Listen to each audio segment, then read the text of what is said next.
Et salut les gars, aujourd'hui petite vidéo sur le café et sur la caféine de manière générale, mais on va surtout parler de café parce que bon, c'est le principal moyen de consommation de caféine, j'imagine, en tout cas pour ma part. Mais globalement, voilà, si vous consommez des boissons énergisantes, du thé, de la guarana ou des pré-workouts qui contiennent de la caféine, ça va être un petit peu le même principe, mais voilà, on va parler de café de manière générale. Donc le café, la caféine, faut savoir un petit peu comment ça fonctionne, quel est son fonctionnement, que fait exactement la molécule de caféine dans notre corps, pourquoi ça nous excite entre guillemets, pourquoi ça nous rend moins fatigués, pourquoi ça peut améliorer notre focus, ça peut avoir vraiment pas mal de points positifs comme de points négatifs selon son utilisation. Donc c'est ce qu'on va voir aujourd'hui, je vais vous donner des petits conseils, des petits protocoles que moi j'ai mis en place pour vraiment optimiser ma consommation de caféine, pour vraiment avoir le plus d'aspects positifs de la caféine sans avoir les aspects négatifs. Du coup, il faut savoir que ce que la caféine va faire en fait dans notre cerveau, c'est bloquer les récepteurs d'adénosine. L'adénosine, qu'est-ce que c'est ? C'est une molécule qui s'accumule au début de la journée, tout au long de la journée, et c'est la molécule en fait qui va créer la fatigue dans notre cerveau. C'est ce qui fait que quand on arrive proche de notre heure de coucher, qu'on commence fatigué, à avoir envie de dormir. Donc c'est une bonne chose qu'elle s'accumule dans notre cerveau.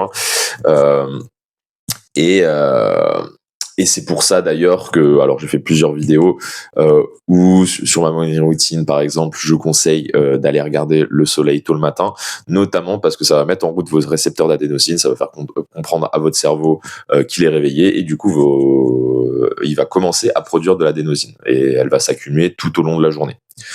Ce que va faire la caféine, c'est bloquer ces récepteurs d'adénosine pendant un certain temps. Ensuite, mais pas bloquer la production d'adénosine, bloquer uniquement les récepteurs. Ce qui fait que l'adénosine va continuer à s'accumuler, elle va juste plus aller dans les récepteurs. Du coup, juste pendant la période où la caféine est active, vous allez moins ressentir de fatigue parce que ces récepteurs d'adénosine seront bloqués et du coup, vous aurez moins d'adénosine sur ces récepteurs. Cependant, quand l'effet de la caféine va se dissiper, toute l'adénosine qui avait continué à s'accumuler va aller directement dans les récepteurs et c'est souvent ce qui va causer ce crash de fatigue quand l'effet du café se dissipe. Pour éviter ça, notamment, une astuce, c'est de retarder un petit peu votre apport de caféine quand vous vous levez. Généralement, c'est conseillé 1h30 à 2h après votre réveil.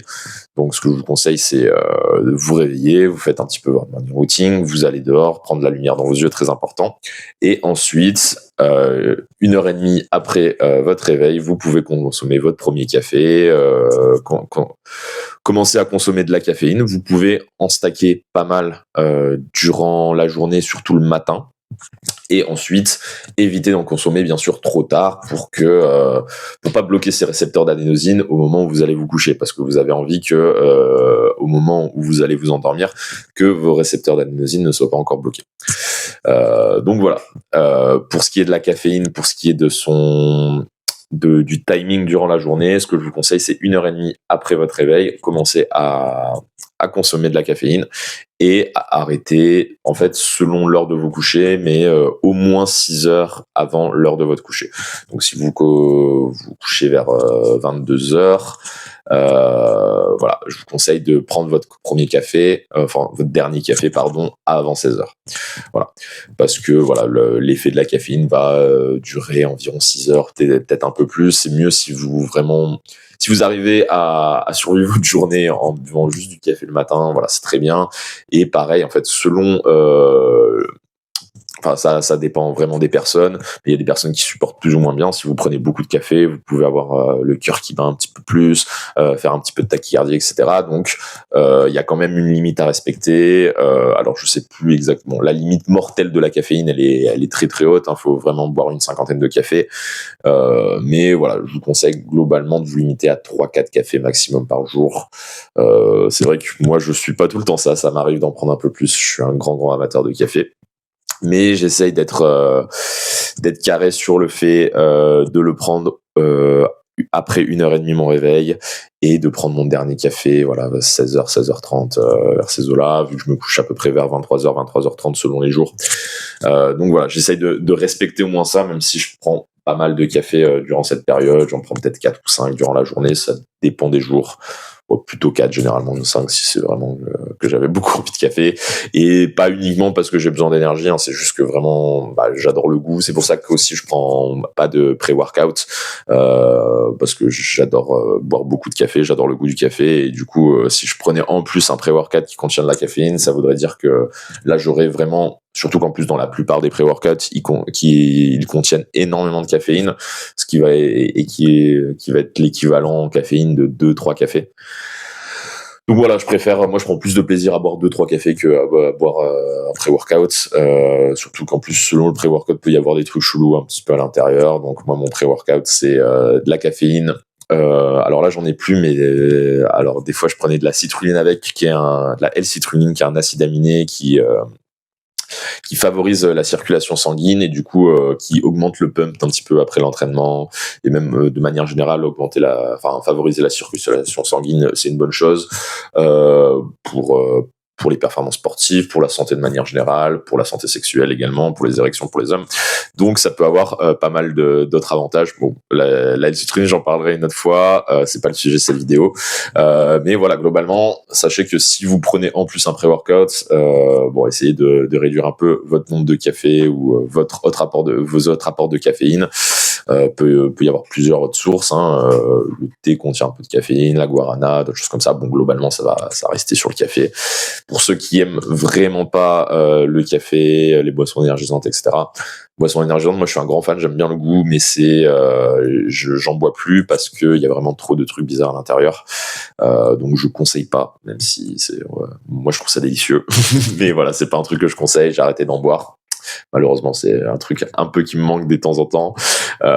Si j'en bois, c'est vraiment pour me faire plaisir une fois de temps en temps, mais c'est vraiment très très rare. Et voilà, globalement. Donc pour ce qui est de votre consommation de caféine, 1h30 après le réveil, et essayez d'arrêter le plus tôt possible dans la journée, environ 6 heures avant l'heure de votre coucher.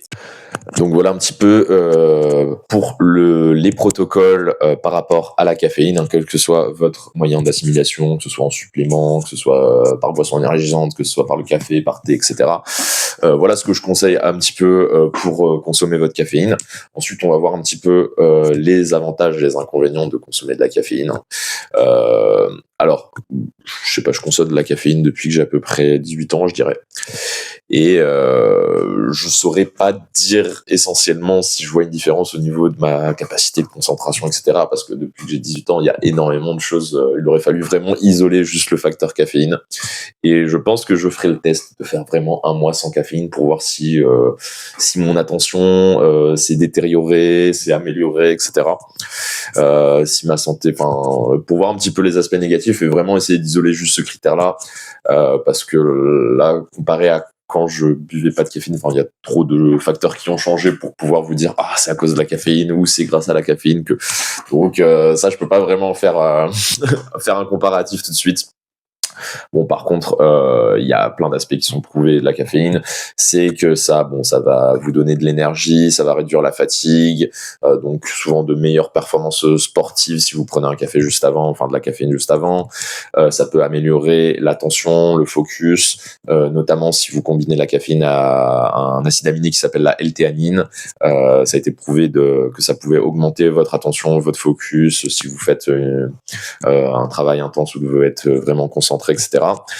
Ça peut aussi avoir un aspect coupe-faim, donc ça peut être un outil assez stratégique pour la perte de poids, donc pour toutes les personnes qui ont pour objectif de perdre du poids, le café et la caféine peut être un outil stratégique pour vous.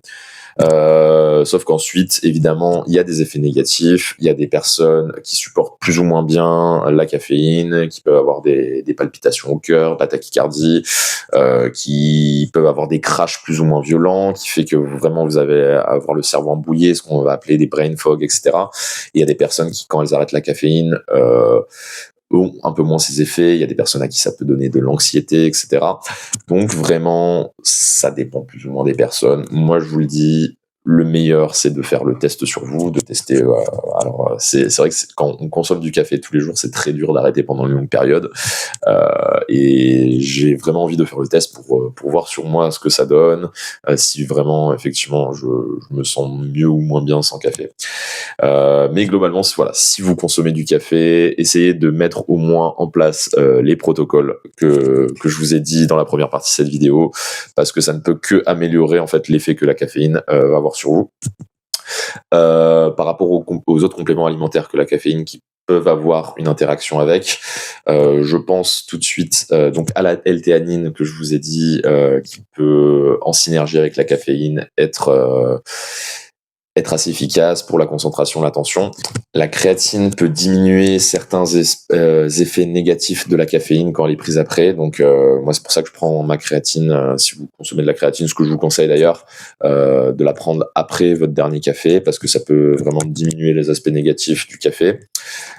Et ensuite, la vitamine D à prendre loin d'un café, parce que la caféine peut détériorer l'assimilation de la vitamine D. Donc, voilà, c'est un petit peu la synergie que je pensais avec les autres compléments alimentaires, pour que vous ayez vraiment toutes les infos.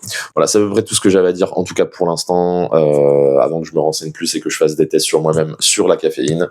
Et je vous dis à bientôt pour une autre vidéo. Salut!